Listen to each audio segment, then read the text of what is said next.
لطف کی بات ہے کہ اتنی سرعت کے ساتھ جانا اور پلٹ کے آنا یہ میرے محبوب کا سفر نہیں ہے. قرآن اٹھائیے، سبحان الذی اسرا، یہ میرے محبوب کی سیر ہے. سفر اور سیر کا فرق آپ بخوبی سمجھتے ہیں. سفر میں نظر ہدف پہ ہوتی ہے، منزل پہ ہوتی ہے، اور تیزی کے ساتھ بندہ بھاگتا چلا جاتا ہے. اور جو سیر ہے وہ تمہل کے ساتھ ہوتی ہے. راستے میں پھول کھلا ہو تو پھر بھی رک جاتا ہے، راستے میں چشمہ بہ رہا ہو تو پھر بھی ٹھہر جاتا ہے. سرمئی بادلوں کی کتاروں کا منظر قدم روک لیتا ہے کہ نہیں روک لیتا. سیر میں جگہ جگہ جو ہے وہ قدم رکتے ہیں، اور انسان اتنی سرعت کے ساتھ سیر نہیں کرتا. سفر سری ہوتا ہے، سیر اس سے سرعت میں کم ہوتی ہے. اتنی سرعت کے ساتھ گئے اور واپس پلٹ بھی آئے. رب کہتا ہے یہ میرے نبی کا سفر نہیں تھا، یہ میرے نبی کی سیر تھی.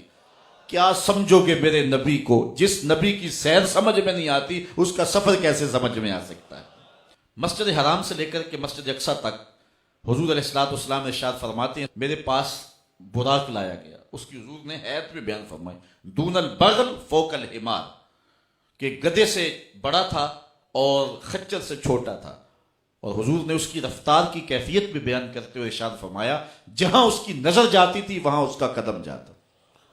ہمارے پورے جسم میں 2 آنکھیں نور ہیں، اور وہ بھی ساری نور نہیں ہیں. ان میں سیاہ دائرے ہیں، وہ بھی سارے نور نہیں.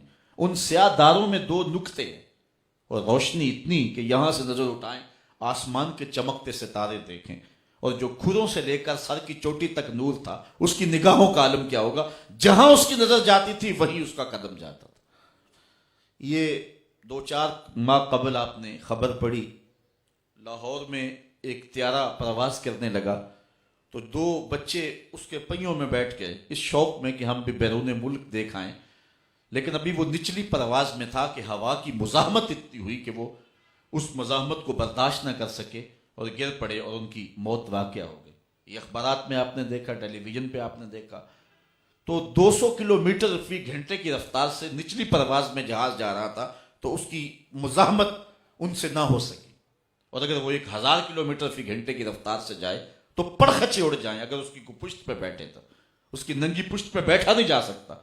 اس کے جسم کے ٹکڑے ہو جائیں، آگ لگ جائے جسم کو. اور لاکھوں کلومیٹر فی سیکنڈ کی رفتار سے جانے والے براق کی ننگی پشت پہ بیٹھنے والے شاہ سوار کی عظمت کو سلام کرنے کو جی نہیں چاہ رہا. اور انسان سرعت کے ساتھ جا رہا ہو، راستے میں قریبی عزیز بھی کھڑا ہو تو پہچان نہیں پاتا. یار میں تیزی میں تھا، جلدی میں تھا، میں تجھے پہچان نہیں سکا، ہیولا سا نظر آیا.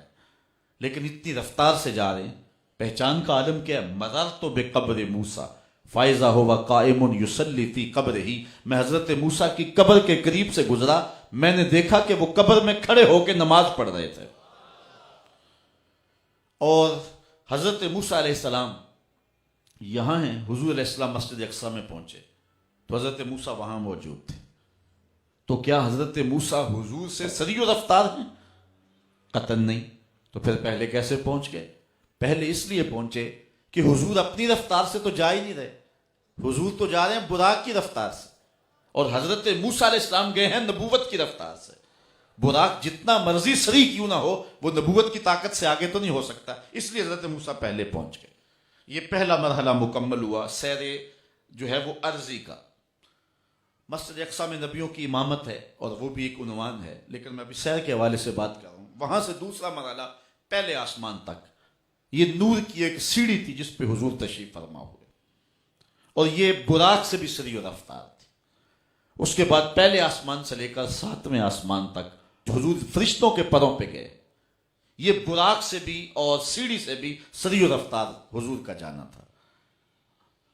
7ویں آسمان سے سدرہ تک جبریل امین کے پروں پہ گئے، اور یہ فرشتوں کی رفتار سے بھی تیز رفتار تھی. یہ 4 مرحلے مکمل ہوئے. سدرہ پہ جبریل نے عرض کی لو دنوت خطوۃ لا ترکت، اگر میں ایک قدم بھی آگے بڑھوں تو جل کے راکھ ہو. کوئی فلک تے رہ یار گیا، کوئی جا سدرہ تے ہار گیا، ایک کالیاں زلفاں والا سی جڑا عرش تو بھی لنگ پار گیا. وہاں رکے. پھر ایک سبز نوری تخت آیا جس کا نام رف رف بتلایا جاتا. حضور اس کے اوپر تشریف فرما ہوئے. اللہ اکبر. پھر ایک وقت آیا کہ رف رف کی بھی منتہائی پرواز آ گئی. اب حضور علیہ الصلوۃ والسلام رک گئے. جلال و حیبت کا سامنا تھا, جمال و رحمت ابھارتے تھے. اب تھے نا رب کے حضور جا رہے. آواز آئی ادنو منی یا احمد, پیارے رک کیوں گئے ہو, آگے آؤ. پھر ایک قدم اٹھا, مسجد حرام سے لے کر مسجد اقصیٰ تک براق پہ, مسجد اقصیٰ سے پہلے آسمان تک نور کی سیڑھی معراج پہ, پہلے آسمان سے ساتویں آسمان تک فرشتوں کے پروں پہ, ساتویں آسمان سے سدرہ تک جبریل امین کے پروں پہ, سدرۃ المنتہا سے نہ جانے کہاں تک رف رف پہ. ان 5 مرحلوں میں کل جتنا فاصلہ طے ہوا تھا, ایک قدم میں اتنا فاصلہ طے ہو گیا. یہ ہے حضور کی رفتار کا عالم. یہ آواز آتی گئی, حضور قدم اٹھاتے گئے.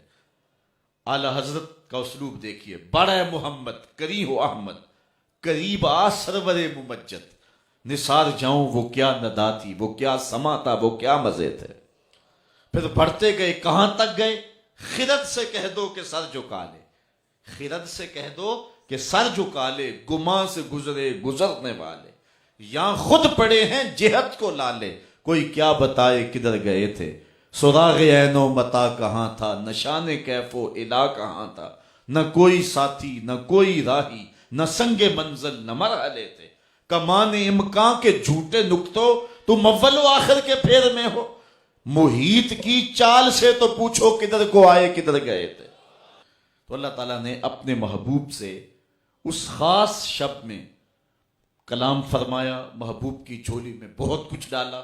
علامہ ملا جیون فرماتے ہیں 70,000 اسرار, 70,000 رموز, 70,000 حکایت اور 70,000 احکام حضور کی جھولی میں ڈال دیے. 50 نمازوں کا تحفہ دیا, اور پھر اللہ تعالیٰ جل شانہ نے 50 سے نمازیں تو 5 کر دیں, لیکن ثواب جو ہے وہ کم نہیں کیا. من جاء بالحسنۃ فلہ عشر امثالھا, جو ایک نیکی کرے گا 10 کا ثواب دیں گے, پڑھو گے تم 5 ثواب 50 کا عطا فرمائیں, کیونکہ اس کی باتیں بدلا نہیں کرتی ہیں. اب یہ نماز ہے جو معراج کا خاص تحفہ مصطفیٰ کریم امت کے لیے لے کر کے آئے ہیں, اور یہ ابدیت کا بندے سے اظہار ہوگا. میں کہتا ہوں جو نماز نہیں پڑھتا وہ کیسا عاشق رسول ہے. عاشق رسول ہو اور حضور کی آنکھوں کو ٹھنڈک نہ پہنچائے, یہ کیسے ہو سکتا ہے؟ 5 گانا نماز شعار زندگی بنا لے. آئیے اپنے رب کے حضور جھکنا سیکھیں. اس سے بڑا بد نصیب کوئی نہیں جو رب کو سجدہ نہیں کرتا. قیامت کے دن پہلا سوال نماز کا ہوگا.